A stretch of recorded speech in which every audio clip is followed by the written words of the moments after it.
पुरानी बात है कि मुल्क बहारिस्तान की एक बस्ती में एक गरीब कम्हार नसीब बख्ता रहता था। वो सारा दिन मेहनत से मिट्टी के बर्तन बनाता और शाम को अपने गधे पर उन बर्तनों को लाद कर शहर में बेचता। इसी बस्ती के करीबी जंगल में एक खूंखार शेर रहता था जिसने बस्ती वालों का जीना दो भर कर रखा था। बस्ती के न जाने कितने ही लोग और जानवर इस दरिंदे की भेंट चढ़ चुके थे। एक रोज कम्हार अपने काम से थका हारा वापस आया।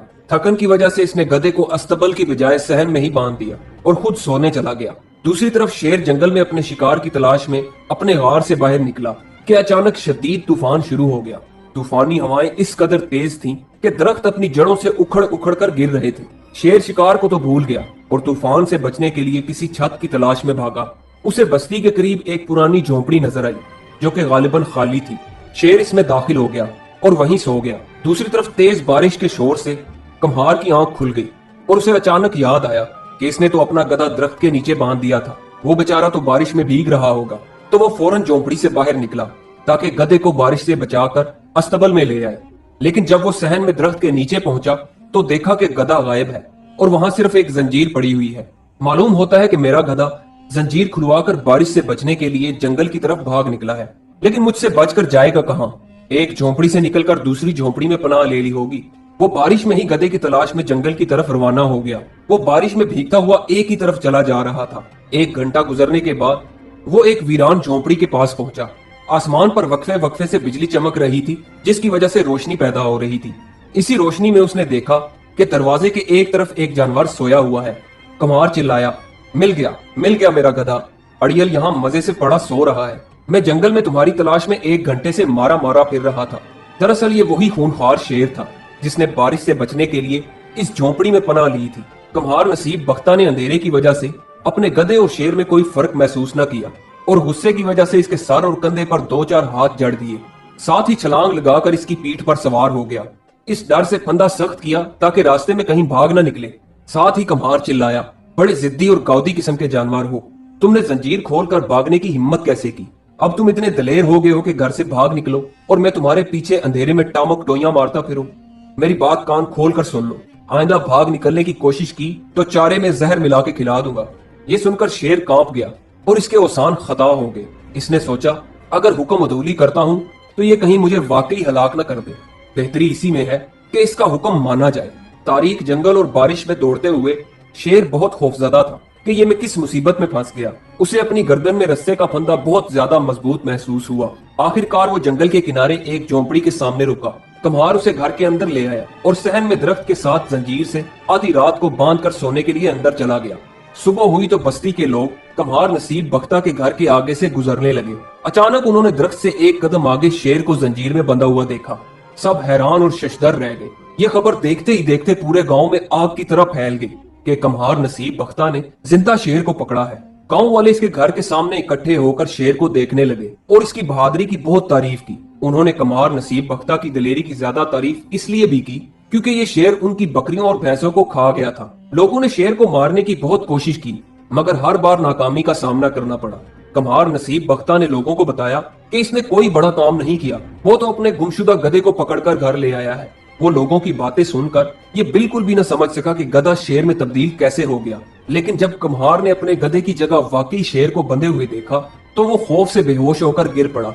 इसकी बीवी बड़ी मुश्किल से उसे होश में लाई और इसकी बहादुरी की बहुत दाद दी। इसी मुल्क बहारिस्तान का बादशाह दारागुल हमसाया मुल्क के दागिस्तान के आए दिन हमलों की वजह से बहुत परेशान था। उनकी आपस में खाना जंगी शुरू हो चुकी थी।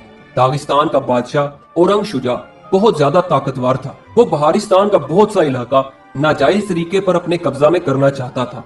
बादशाह दारागुल ने अपनी फौज को तैयार रहने का हुक्म दिया, लेकिन वो ये भी जानता था कि दुश्मन की फौज कई गुना ज्यादा और ताकतवर है। उसे इन दिनों एक ऐसे हीरो की तलाश थी जो इसकी फौज की सही तरह से कमान कर सके ताकि दुश्मन को हमेशा के लिए मार भगाया जा सके। इसने फौरन अपने वजीरों और मशीरों को बुलवाया। उनमें से एक वजीर जिसका नाम फतेह जंग था, उसे अचानक याद आया कि कम्हार नसीब बख्ता तो बहुत दलेर और बहादुर इंसान है जिसने अकेले शेर को पकड़ लिया है। इसने बादशाह दारागुल के हुजूर सारी कहानी बयान कर दी और कहा, जिले सुबहानी, नसीब बख्ता ही एक ऐसा आदमी है जो हमारी फौज की सही तरह से कमान कर सकता है और हम अपने दुश्मन को शिकस्त देने में कामयाब हो जाएंगे। बादशाह दारागुल ने फौरन एक पैगाम रसा को नसीब बख्ता के घर भेजा। जब उसे पैगाम रसा से मालूम हुआ कि उसे फौज का सिपा सलार बनाया जा रहा है تو وہ حیران رہ گیا اور پیغام رساں کے ساتھ تیار ہو کر بادشاہ داراگل کے شاہی محل میں پہنچا۔ بادشاہ نے اس کی خوب آؤ بھگت کی۔ بادشاہ نے اسے اگلے روز دوبارہ آنے کا حکم دیا۔ نصیب بختہ کی سٹی گم ہو گئی کہ یہ میرے ساتھ کیا ہو رہا ہے۔ کہاں میں ایک کمہار نصیب بختہ اور کہاں فوج کا سپہ سالار۔ گدھے نے تو شیر میں تبدیل ہو کر مجھے واقعی مصیبت میں ڈال دیا ہے۔ آخرکار غریب اور جاہل کمہار نصیب بختہ کو فوج کا سپہ سالار بنا دیا گیا۔ اس نے تو کبھی خواب میں بھی تلوار نہیں اٹھائی تھی اور نہ ہی کبھی گھوڑے پر سواری کی تھی۔ وہ گھر آیا تو شیر پر برس پڑا۔ تم گدھے سے شیر کیسے بن گئے؟ یہ ساری مصیبت تمہاری وجہ سے آئی ہے۔ نہ تم گدھے سے شیر بنتے اور نہ میں کمہار سپہ سالار بنتا۔ اس کی بیوی اپنے خامد کی بات سن کر کہنے لگی، کیوں بیچارے شیر کو کوستے ہو؟ اس کا قصور نہیں ہے نصیب بختہ، تمہارے تو بخت جاگ گئے ہیں۔ خدا کا شکر ادا کرو جس نے تمہیں سپہ سالار بنا دیا۔ لگتا ہے ہمارے دن پھرنے والے ہیں۔ ہمت نہ ہارو، خدا ہماری مدد ضرور کرے گا، وہ بڑا ہی کارساز ہے۔ دوسرے روز کمہار سپہ سالار نصیب بختہ تیار ہو کر بیوی کے ہمراہ شاہی محل پہنچا۔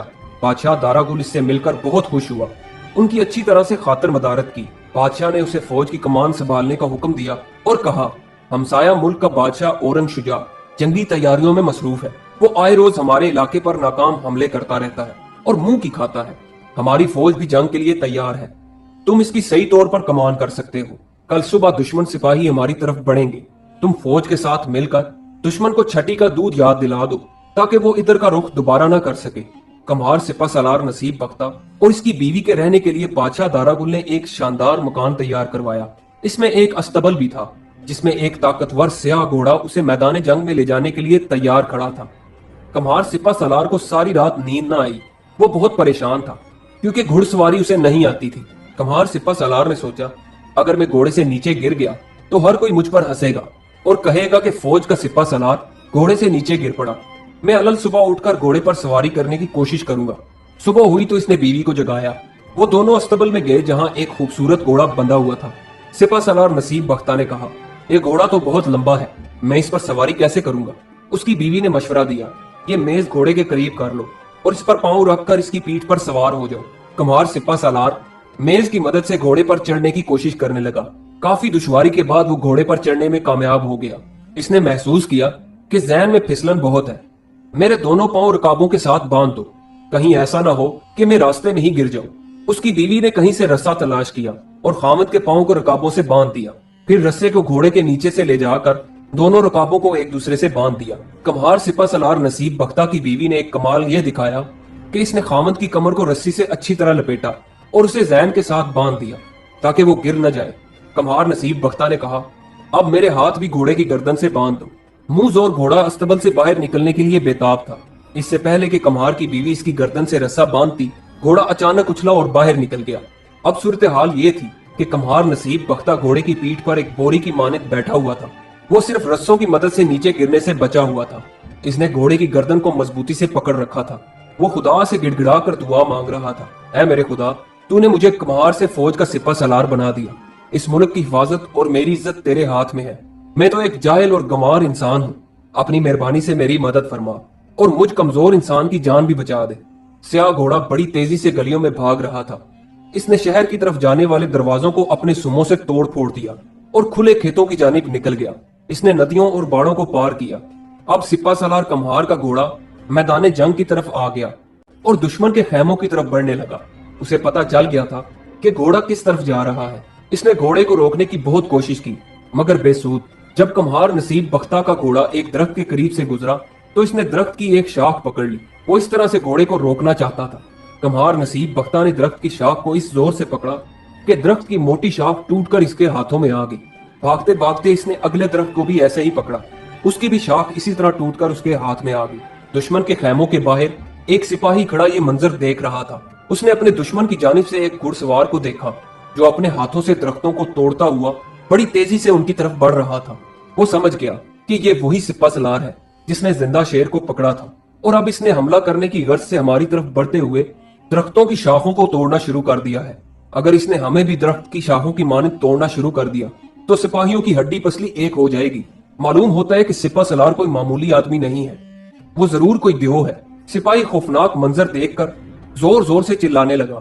پھر اس کی نگاہ سپہ سالار کے پیچھے پڑی۔ دشمن کی فوج مقابلہ کرنے کے لیے سر پر آن پہنچی تھی۔ سپاہی کے خوفناک انداز میں چیخنے اور چلانے سے दुश्मन के खेमों में एक खलबली सी मच गई। वो बराबर चिल्ला रहा था, दौड़ो दौड़ो, अपनी जानें बचाओ। जिंदा शेर को पकड़ने वाला मशहूर सिपा सलार एक भारी भरकम फौज लेकर आ चुका है। जिस फौज का सिपा सलार इतना ताकतवर हो, वो हमारा क्या हाल करेगा। ये सुनकर दुश्मन के सिपाही खौफजदा हो गए और वो सब घोड़ों पर भाग खड़े हुए। उनका बादशाह औरंग शुजा अपने खेमे में बैठा हुआ मैदान जंग की सूरत हाल देख रहा था। जंग का पासा अचानक पलट जाने पर वो घबरा गया और अमन हासिल करने के लिए इसने एक खत लिखा और खेमे में खत रखकर बाहर निकला और घोड़े पर सवार होकर अपने सिपाहियों के पीछे भागा। खौफसदा बादशाह ने पीछे मुड़कर भी न देखा। जब कम्हार नसीब बख्ता का घोड़ा दुश्मन के खेमों के करीब से गुजरा तो वो खुद ब खुद ही रुक गया। इसने कांपते हाथों से रकाबों से अपने पांव खोले तो घोड़े से नीचे गिर पड़ा। ये तो खुदा का करना, पीछे मुड़कर भी न देखा। जब कम्हार नसीब बख्ता का घोड़ा दुश्मन के खेमों के करीब से गुजरा तो वो खुद ब खुद ही रुक गया। इसने कांपते हाथों से रकाबों से अपने पांव खोले तो घोड़े से नीचे गिर पड़ा। ये तो खुदा का करना अच्छा हुआ कि उसे घोड़े से नीचे गिरता हुआ किसी ने न देखा। उसने दुश्मन की तरफ निगाह दौड़ाई। वो सब दुम दबाकर भाग चुके थे। वो बादशाह के खेमे में दाखिल हुआ तो इसकी निगाह एक खत पर पड़ी जो इसने जेब में रख लिया। कम्हार सिपा सलार नसीब बख्ता पैदल ही घर की तरफ रवाना हो गया। रास्ते में लोगों ने उसे देखा तो वो अदब से झुकना शुरू हो गए। जब वो घर पहुंचा तो इसने बीवी को जेब से खत निकाल कर देते हुए कहा, ये खत बादशाह दारा गुल के पास शाही महल में ले जाओ। और हाँ भली मानस, एक बात मेरी अच्छी तरह सुन लो, खुदा ने हमारी इज्जत रख ली है। मैं अपनी आइंदा जिंदगी में घोड़े की पीठ पर कभी नहीं बैठूंगा। खत बादशाह को दे दो। इसमें क्या लिखा है ये तो मैं नहीं जानता। हाँ, बादशाह को ये जरूर बता देना कि दुश्मन डर कर भाग गया है और वापस हमारे मुल्क की तरफ कभी मैली आंख से नहीं देखेगा। मैं अब सोने जा रहा हूँ। मेरा जोड़ जोड़ हिल गया है। घोड़े ने मेरी हड्डी पसली एक कर रखी है। कम्हार सिपा सलार नसीब बख्ता की बीवी खत लेकर शाही महल की तरफ रवाना हो गई। जब बादशाह दारा गुल ने दुश्मन बादशाह औरंग शुजा का खत पढ़ा तो इसने अपने नए सिपा सलार की बहुत तारीफ की और कहा, आपका खामद इस वक्त कहाँ है। कम्हार की बीवी बोली, हुजूरे वाला, वो बहुत थका हुआ है और घर में आराम कर रहा है। आपका हुक्म हो तो मैं उसे जगा दूं और आपकी खिदमत में भेज दूं। बादशाह दारा गुल ने कहा, नहीं, उसे अब जगाना मत, आराम करने दो। सुबह हमारे पास भेजना, हम उसे इनाम से नवाजेंगे। कम्हार की बीवी बोली, जी बहुत अच्छा जनाब। और वो वहां से चली गई। सुबह हुई तो कम्हार सिपा सलार नसीब बख्ता पैदल ही घर से रवाना हो गया। गलियों में लोग इसके इस्तकबाल के लिए रंग बिरंगी झंडियां लिए खड़े थे। वो खुशी का भरपूर इजहार कर रहे थे। वो ये जानते थे कि इस सिपा सलार ने दुश्मन को मार भगाया है। हमारे सिपा सलार में कितनी सादगी है। घोड़े पर सवार होने की बजाय पैदल ही शाही महल जा रहा है। लोग एक दूसरे से बातें कर रहे थे। कम्हार सिपा सलार नसीब बख्ता शाही महल में पहुंचा तो बादशाह दारा गुल ने उसे बड़ी इज्जत से अपने करीब वाली कुर्सी पर बैठने का शरफ बख्शा। वो दोनों कुछ देर आपस में बातें करते रहे। इसके बाद बादशाह दारा गुल ने उसे ढेरों इनाम से नवाजा। मुल्क में अमन हो गया। लोग खुशहाल हो गए। दुश्मन मुल्क के बादशाह ने दोबारा कभी हमला करने की जसारत न की। दोस्तों, ये कहानी आपको कैसी लगी? कमेंट्स में अपनी राय का इजहार जरूर कीजिएगा और हमारे चैनल को सब्सक्राइब जरूर कीजिएगा। वीडियो देखने का बहुत बहुत शुक्रिया।